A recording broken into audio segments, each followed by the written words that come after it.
Alors, quand vous regardez depuis le temps, prenons ce cas, ne prenons que le cas de la France. Quand vous regardez les principaux héros de la France, ils sont trois que l'histoire de la France présente comme ceux qui reflètent le mieux la gloire française, si tant est qu'on puisse la considérer comme telle. Vous avez Louis XIV, vous avez Napoléon Bonaparte, vous avez De Gaulle. Et ces trois héros de la France sont tous des bourreaux pour l'Afrique. Et je vous dis, c'est les figures les plus emblématiques de l'histoire dite glorieuse de la France. Or, c'est qui Louis XIV? Louis XIV, c'est quand même celui qui a établi le Code noir. C'est celui qui a posé les jalons juridiques de l'esclavage, de la maltraitance des Noirs. Et c'est lui qui a posé les bases de ce qui allait être plus tard le saut scientifique de l'infériorité des Noirs et du suprémacisme blanc, puisque c'est sur la base du Code noir qu'on a eu des théories fallacieuses, soi-disant scientifiques, pour expliquer que le Noir était inférieur. Donc il a posé les bases du racisme. Je vous rappelle encore que quand vous prenez maintenant Napoléon Bonaparte, après la supposée abolition de l'esclavage de 1792, rétablit cet esclavage en 1804 et rétablit par la même occasion le Code noir de Louis XIV. Et Napoléon Bonaparte, je vous rappelle, tout à l'heure on a parlé de Louis XIV, il était quand même présenté comme le roi soleil, donc le roi de toutes les lumières, et quand les Français en parlent, c'est avec la plus grande fierté. Or, on connaît tous les affres qu'il a causés aux Africains. Quand vous prenez Napoléon Bonaparte, qui rétablit donc l'esclavage en 1804, et qui fait de la France un pays prospère à son époque, parce qu'il retrouve sa grandeur d'antan, soi-disant, mais en réalité, c'est sur les fruits justement de l'esclavage. C'est Napoléon Bonaparte qui rétablit l'esclavage de façon générale, mais précisément à Haïti, et qui justement spolie Haïti et impose une dette inique à Haïti qu'Haïti mettra 200 ans à payer. Vous avez ensuite, je vous rappelle également que la femme de Napoléon Bonaparte était propriétaire de plantations esclavagistes, de canne à sucre qui rapportaient énormément à la France. Et juste à titre de rappel, vous avez un certain nombre d'édifices qui font la fierté de la France aujourd'hui. Vous avez le palais de l'Élysée, vous avez l'Arc de Triomphe, vous avez la Banque de France, vous avez le château de Versailles. Tous ces édifices, et ce n'est pas exhaustif, ont été construits par le sang des esclaves africains. Le château de Versailles qui a commencé à être construit par Louis XIII et qui s'est terminé par Louis XIV était exclusivement construit par des esclaves avec les fruits de l'esclavage. La Banque de France aujourd'hui, qui est le poumon de l'économie de la France. Donc quand on parle d'une banque centrale d'un pays, vous comprenez ce que ça veut dire. Ça veut dire que c'est le cœur de l'économie de ce pays-là. La Banque centrale, l'essentiel des fonds de la banque qui ont constitué la Banque centrale était le fruit de l'esclavage. La Banque centrale de la Banque de France a été créée en 1800, donc en pleine période de l'esclavage. Et aujourd'hui, ça fait la fierté de la France, l'économie de la France.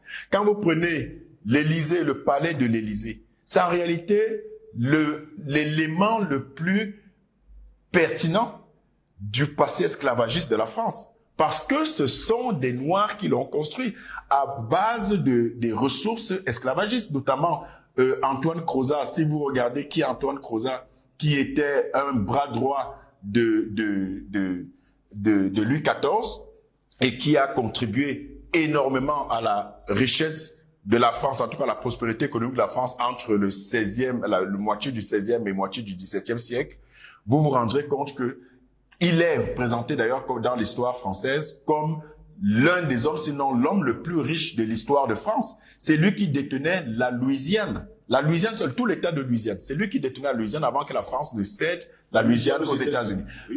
Et vous avez un troisième personnage, De Gaulle, qui est présenté comme l'un des emblèmes les plus prestigieux de la France, mais qui, pour les Africains, n'est rien d'autre qu'un criminel. Un poltron devenu héros.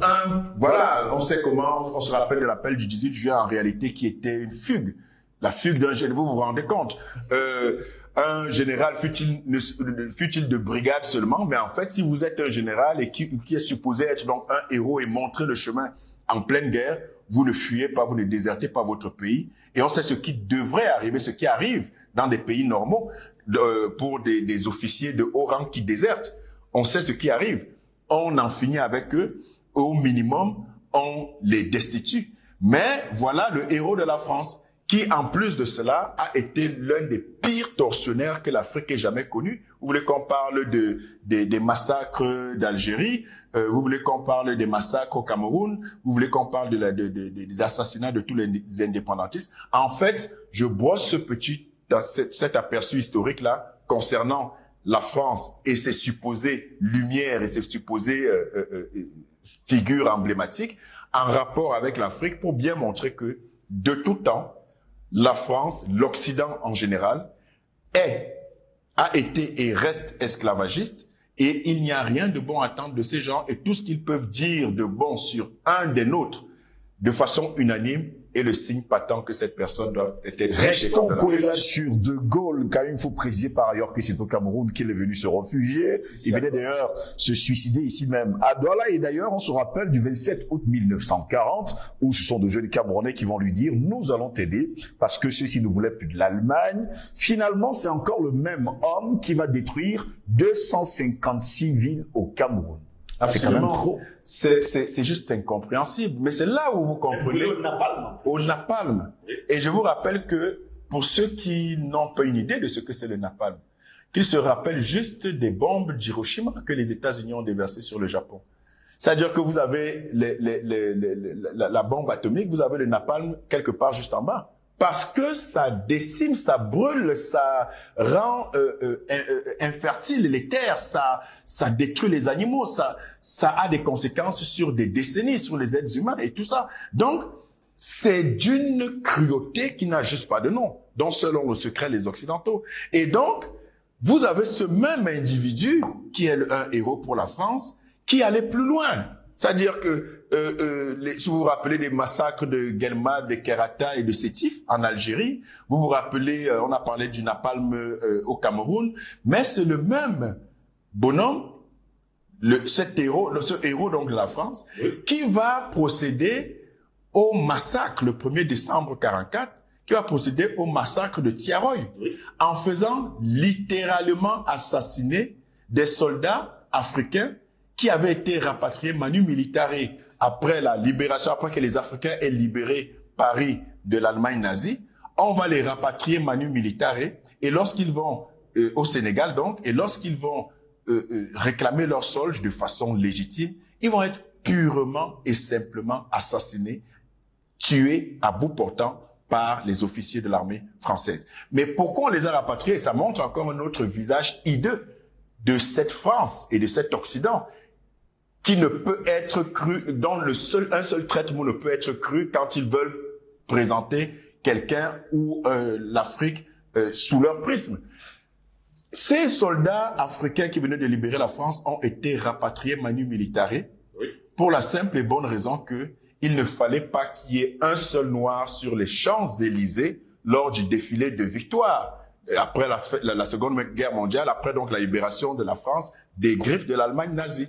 Et c'est ce qu'on a appelé le blanchiment des troupes. C'est bon de connaître son histoire, chers téléspectateurs. Et grâce à Panafricaniste TV, justement, on peut ensemble retourner un certain nombre de faits historiques pour nous édifier et voir à quel point il n'y a rien de bon à attendre des Occidentaux et il n'y a pas un seul traitement à croire de leur narratif.